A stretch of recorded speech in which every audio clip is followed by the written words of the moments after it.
Long live the Caribbean civilization. Long live the civilization of Africa.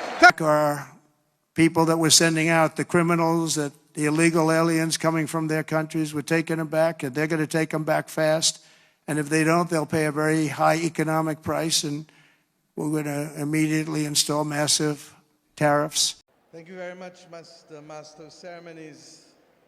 President of the Republic of Ghana, His Excellency Nana Akufo-Addo, and First Lady of the Republic of Ghana, Mrs. Rebecca Akufo-Addo, Vice President of the Republic and Second Lady of the Republic of Ghana, Your Lordship, the Chief Justice of the Republic of Ghana, honorable members of the Council of State, ministers, members of Parliament, members of government officials of Ghana, traditional rulers and religious leaders of Ghana, members of the diplomatic corps, and indeed my own Minister of Foreign Affairs and my own ambassador, distinguished Ghanaian citizens all. Today I am filled with such hope, and I am so happy to be here with you to celebrate the 65th independence of your country. On behalf of the people and government of Barbados, I extend congratulations, our warmest congratulations to you on the attainment of this milestone. For us, you were the beacon that shone the light almost 1 decade before we came to that own moment ourselves. And that is why last year, when we became the youngest parliamentary republic, we asked your president to bless us with his remarks, because we felt that just as you led the way in 1957 and 1960, you led that way for us with the coming of our republic. It is almost trite to share with you that your founder leader, Kwame Nkrumah, inspired so many of us across the globe after decades and in some instances centuries of colonialism and exploitation.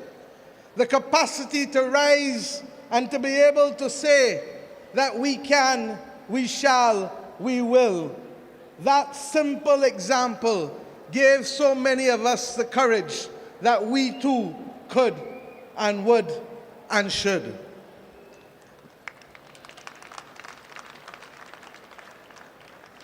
As I indicated to you just last year on the 30th of November, we took that step. And on that occasion, we elected our first president, Dame Sandra Mason, who has asked me also to pass her warmest regards to you, Mr. President, on the occasion of this 65th anniversary. It is significant to us, sir, that when you spoke and shared your message with us as a Barbadian nation, you indicated that it was our great fortune to be able to complete this circle of self-determination at a time when the world has so readily embraced the principles of democracy and enfranchisement. And yes, my friends, and yes, the young people of Ghana in particular, I am mindful that for you, this may seem a journey that is long, long past from where it started 65 years ago. But be assured that that anchoring 65 years ago is what allows us now to stand tall and proud, even as we see the ugly face rearing itself again of racism and imperialism across our world. We must never, never, ever accept that there can be first-class or second-class citizens in this world. And we equally assert today that there cannot be first-class and second-class nations in the global community. It is for that reason that we will work together in solidarity to fight the battles of our time, challenging as they're appearing to be, quickly as they're coming at us. For whether it is the climate crisis that affects us, or whether it is the scourge of war that is raising its head yet again, or whether it is the assertion by some who have not been elected to take power from those who were duly elected. We have a duty to stand tall and to protect the principles of democracy and the principles that are anchored in our Constitution and the principles that we committed to in the United Nations Charter and the International Covenant of Civil and Political Rights. These may sound like a lot of big words to many of us, but the truth is, they are simple anchors that assure that each of us deserves the right to be heard, the right to be seen, and the right to be cared for. My friends, African-Caribbean solidarity received a new boost on the 7th of September last year when we came together for the first ever African CARICOM Summit. I want to let you know that it was your President's visit to Barbados in 2019, along with President Kenyatta, that allowed us, as I was getting ready to chair the Caribbean community, to agree that we should have that first summit. Alas, COVID visited us, and what was to be the first summit of June 2020 ultimately became the summit of the 7th of September 2021. My friends, out of that summit, we agreed to establish a permanent forum for African and Caribbean territories and states, and that forum would be jointly coordinated by the African Union and the CARICOM Secretariat. We agreed also to take steps that the 7th of September shall forever be known as Africa CARICOM Day. And we ask you, our brothers and sisters in Ghana, as we will in Barbados, to celebrate that day with the knowledge that those of us across the Atlantic can never be divided, not even by the forces of history or the passage of time. The establishment of this forum will allow for us to bring about synergies between the CARICOM single market and economy and the African Continental Free Trade Area. And it is significant that in both of these instances, our two countries lead the effort. In your case, for the Africa Continental Free Trade Area, and in the case of Barbados, for the CARICOM single market and economy. We've also agreed that we should collaborate and work much closer at the United Nations, because many of our objectives are the same and our mission is the same. We may have different routes by which we must get there, but if we have the same destination and if we have the same purpose, then we have a duty to collaborate and cooperate with each other. We've also agreed that that collaboration should be heard as we raise our voices against the inequity of vaccine distribution that has bedeviled our world as if there were truly first-class and second-class nations of the world. We reject that. We reject that. We ask ourselves to cooperate equally on the matters of the climate crisis, and we do so conscious that each of us is affected. You here with the same coastal erosion, whether in the Volta region or the Greater Accra region, or with the flooding that has regrettably taken lives here in your own country in 2019 and as recent as last year in August, affecting your ability to produce food, affecting your ability to buy food, because the costs continue to rise. And now that it is compounded by the realities of the pandemic and the realities of the war in Ukraine, we expect, regrettably, that there will be difficult times, that there will be increases in prices continuing.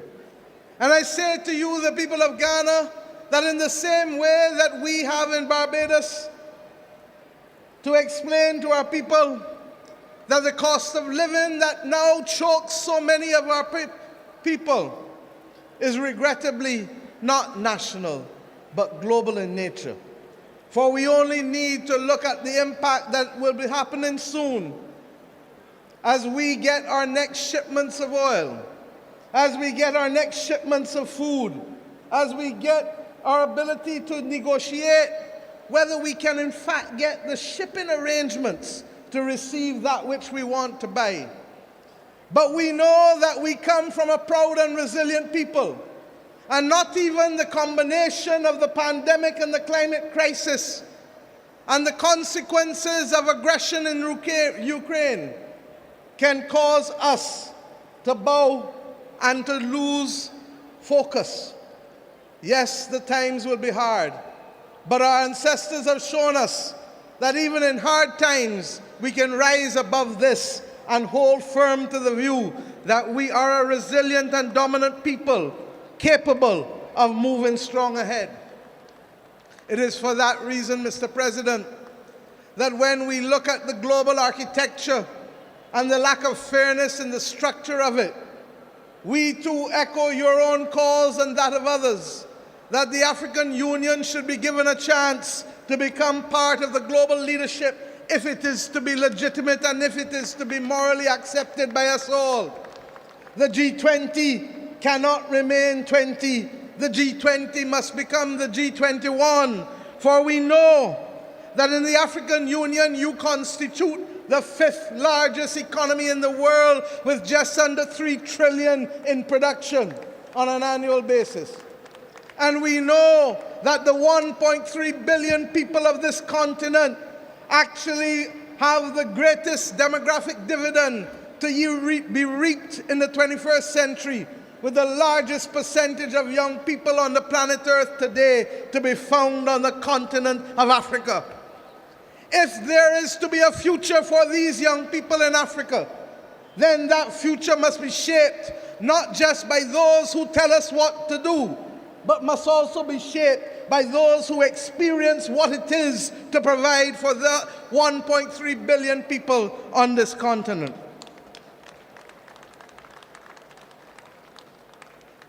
My friends, we stand in solidarity and in unity with you on these great issues. And I can do no better than to quote your own founder leader in his wise words as he addressed the OAU summit in May of 1963, when your president said, and I quote, "Do we have any other weapon against this design but our unity? Is not our unity essential to guard our own freedom as well as to win freedom for our oppressed brothers, the freedom fighters? Is it not unity alone that can weld us into an effective force capable of creating our own progress and making a valuable contribution to world peace? We must stand united now more than ever. And the calls to remove a member of the P5 this week only serve to remind us of the absolute injustice and inequity of the P5, the permanent 5 in the Security Council in the first place. And that is why we say there can be no first-class or second-class nations of the world.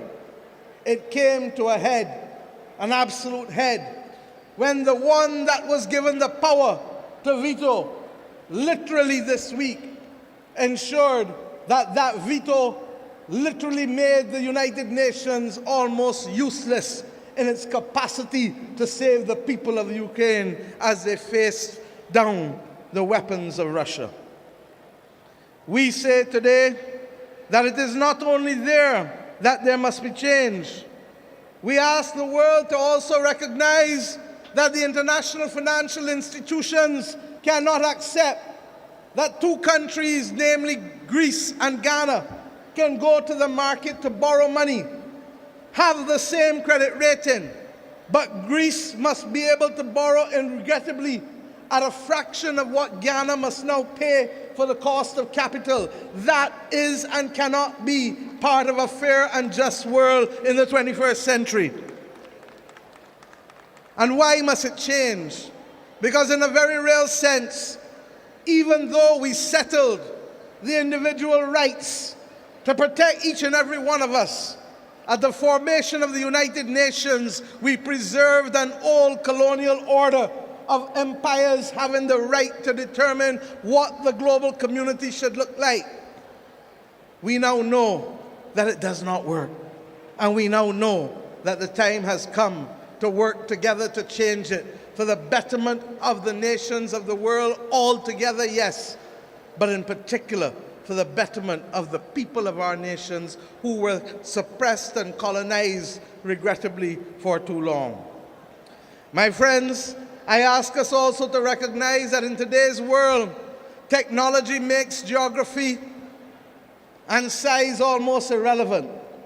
And therefore, it gives us that unique opportunity, and certainly as we have done in the Caribbean and in my own country, to assert that the time has come to reclaim our Atlantic destiny, that the time has come for strong strategic leadership. And that is why we have come to look to you on so many things for partnership as you have looked with us. I stand here today on your Independence Day to thank the people of Ghana for being able to support us in our need for nurses, with the first 95 nurses having gone to Barbados in July of 2020. We thank you, the government of people of Ghana, for that most generous gesture. And we are heartened that they have made a huge difference to our public health care system. So much so that we have just completed interviews for just under another 200 nurses to come to Barbados in the near future. We thank you equally for allowing us to work together to see how we can bridge the gap of travel between our nations. It cannot be acceptable that we must all go north to come back south when we can easily go east or west. To go 7 hours and 50 minutes to London is much longer than if I would have come direct to Accra. It is within our grasp, Mr. President, to change these simple facts to connect our people. And all the more so because there are too many restrictions being placed on our people, even for the simple access of transit visas, even if we want to visit one another.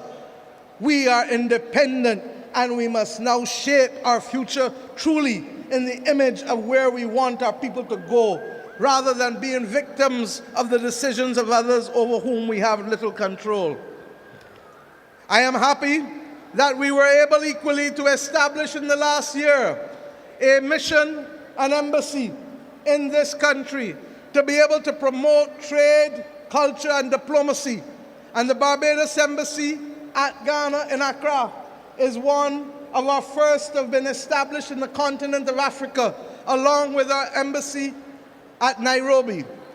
That it has taken 55 years for us to have a presence in Africa is a regrettable thing. That it has happened is something of which we can all be proud, for it lays the foundation for greater cooperation between our people in the small and the large things that matter. Mr. President and the people of Ghana, let me say that I want to share just a few 2 minutes with you about who we are as Barbadians and what we stand for. We are a people who are very proud.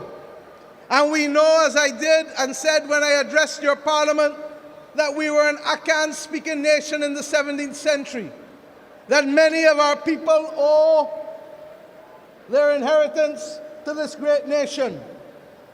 And it is that spirit of resilience that you have shared with us that has come through the centuries in spite of the horrors of slavery.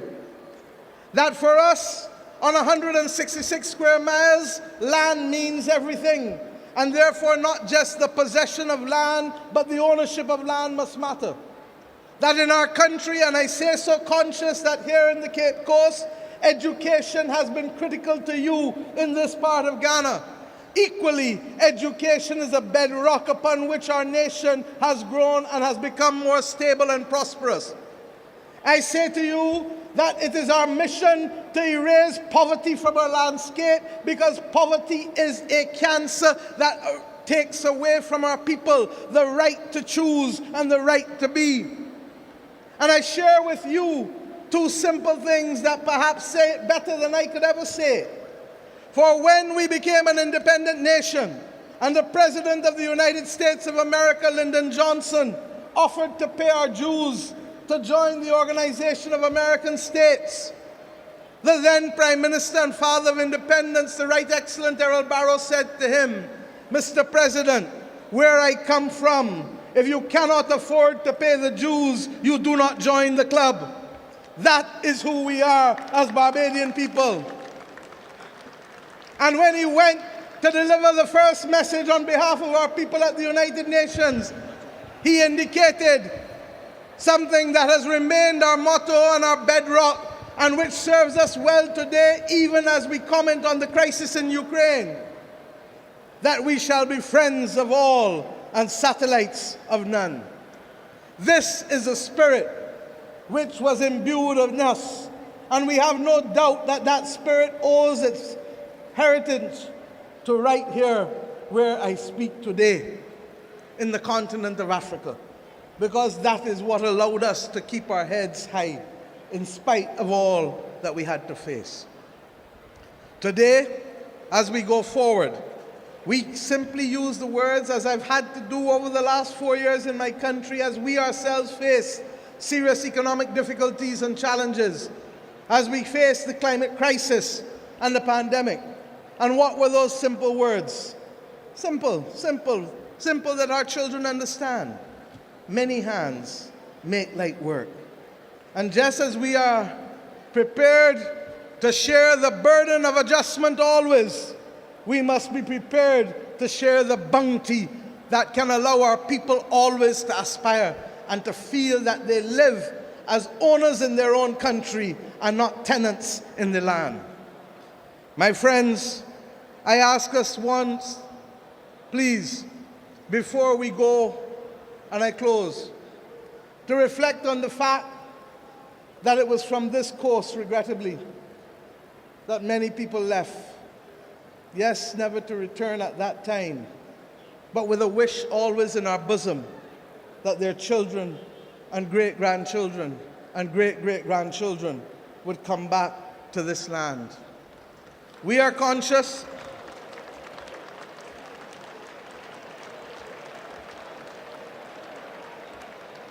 it is emotional.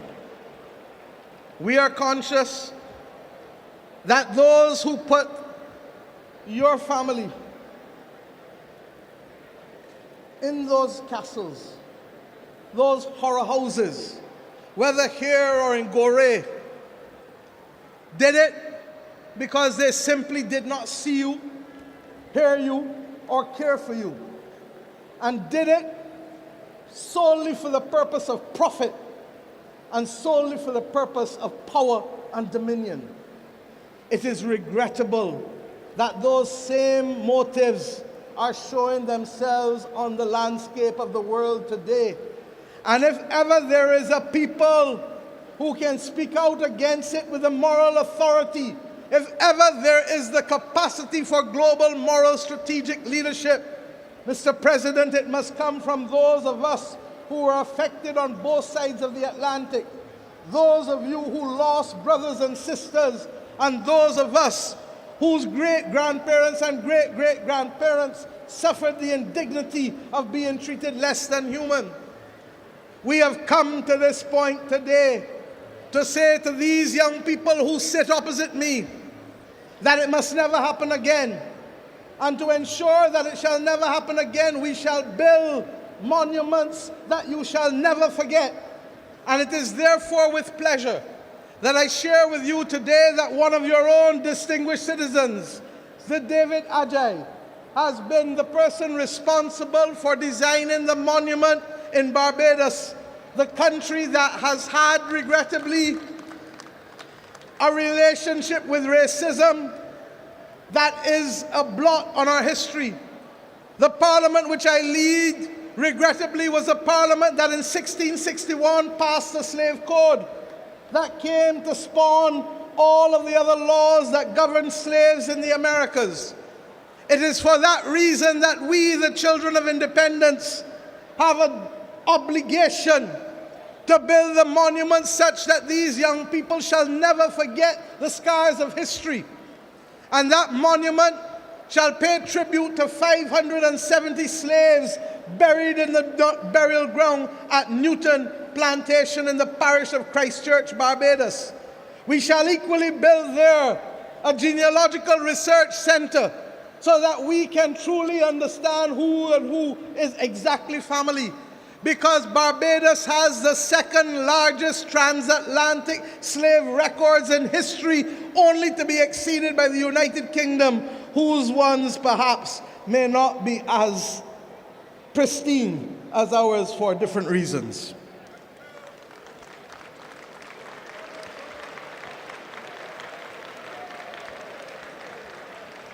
The monument that he has designed shall have 570 timbers standing tall. And we ask you, Mr. President, as we shall ask many of the other countries from where we have come and where we have gone to supply us with some of those timbers, so that your presence always shall be remembered by the people of Barbados whenever they visit that Barbados Heritage District at Newton Plantation. I end simply on this last point. The discussion of reparations can never be an easy discussion. It is complex. It is difficult. The heads of government of the Caribbean community have assigned me the responsibility of writing the heads of government of those European states whose governments were responsible for the extraction of wealth from our countries for centuries, and who extracted wealth, I dare say, from your continent and your countries too. There are those who will say and remind us that the specter of war makes it an inconvenient time to have this conversation.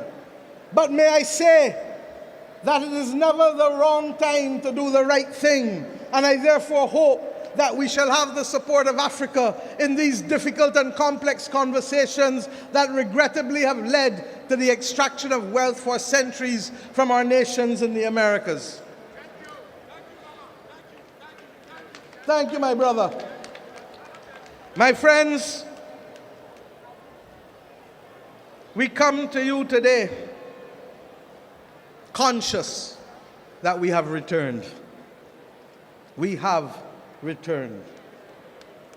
And it is the ultimate victory to wage against those who said that there shall be no return, that I stand here as a daughter of the Americas, a daughter of Africa, to congratulate you on what has been a magnificent display this morning by your armed forces, by your civilian persons, by the school children of this country. And may I say, as I saw the stiltmen and the masqueraders, Mr. President, just as you felt when you inspected our troops in Barbados that you were in Accra, I feel today that I am in Bridgetown at Cropover when I saw the masqueraders and I saw the stiltmen move through this stadium. It is a reminder always that we are truly family. So let us not look north. Let us look west and let us look east. And let us be determined always to remove the middleman, to remove the middle leg, and to remove the middle passage. For if we remain committed and focused on that, then I believe that we shall be that humanizing force that the world needs now more than ever in these great times of peril in which we live.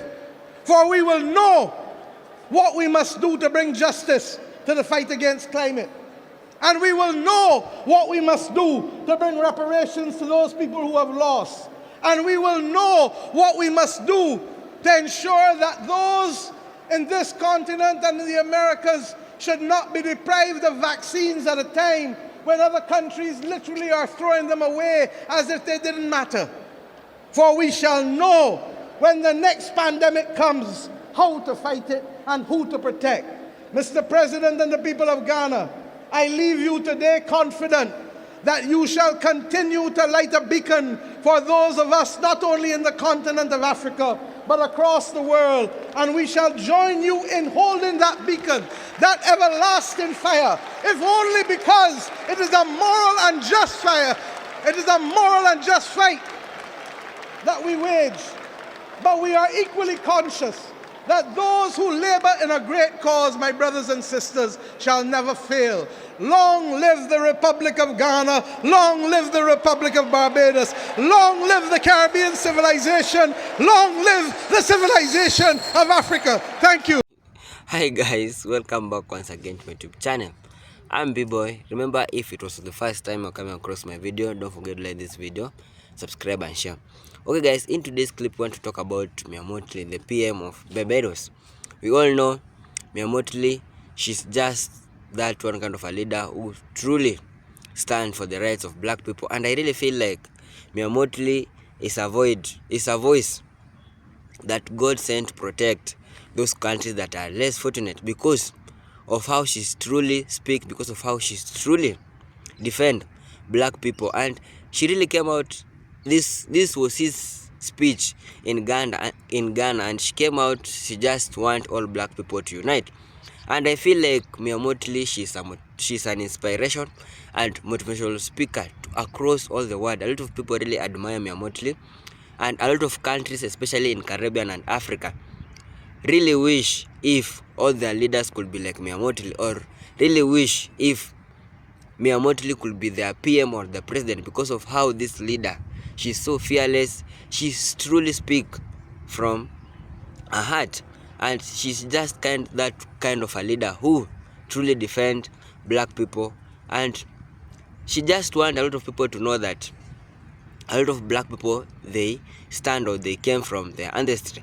She was in Ghana, and one thing I really love about Ghana country, Ghana was the first country to accept all black people across all the Caribbean or from diaspora to go and visit Ghana visa free. This is the reason why a lot of black people come from diaspora go and visit Ghana, mostly because of how Ghana really love their black people. And a lot of slavery people, we all understand, during the early slave trade, a lot of people, especially from Caribbean, from Jamaica, their ancestry background was from some African countries. Ghana was one of them, Nigeria, even Congo. So these people, they believe they have the roots from Africa.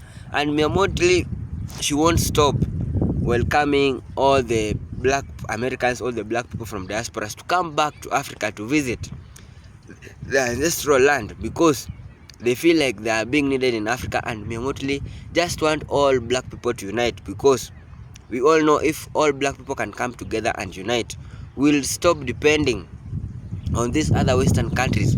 We will depend on our own, because as black people, we are strong. If we stand together, we'll stop depending on those people who treat us like we are nobody. Because I really know there's a lot of black people. Look at the current situation that's really happening in the United States. The United States, they have decided, the President Donald Trump has decided to transfer all the illegal immigrants back to their own country. And a lot of people who are being transferred from United States to their country, most of them, especially, they are black people.